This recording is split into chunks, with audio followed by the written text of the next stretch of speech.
এই 6 বছর 7 বছরে ত্রিপুরায় সন্ত্রাসবাদীদের কোন আক্রমণ আপনারা দেখেছেন? বামফ্রন্ট সরকার চলে যাওয়ার পর কোন আক্রমণ নেই। কেউ হঠাৎ করে 10 বছরের ব্যবধানে শত শত সন্ত্রাসবাদীদের তারা আত্মসমর্পণ করিয়ে লাখো কোটি টাকা সেখানে খরচ করবার ঘোষণা দিচ্ছে। কোথেকে আসল ওরা? কোথায় ছিলেন তারা? কে তাদের খাবার দাবারের ব্যবস্থা করেছেন? এই জিজ্ঞাসার কোন জবাব তো মুখ্যমন্ত্রীর কাছে নেই। তাই মুখ্যমন্ত্রীকে বলছে, পুনঃতদন্ত করতে চাইছেন তো করুন।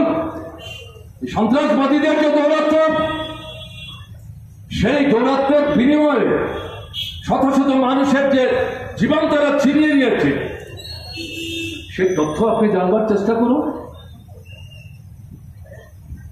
আরএসএস এর মতো 3 জন প্রচারক ধলাই জেলায় এই সন্ত্রাসবাদীরা অপহরণ করে নিয়ে গেছে।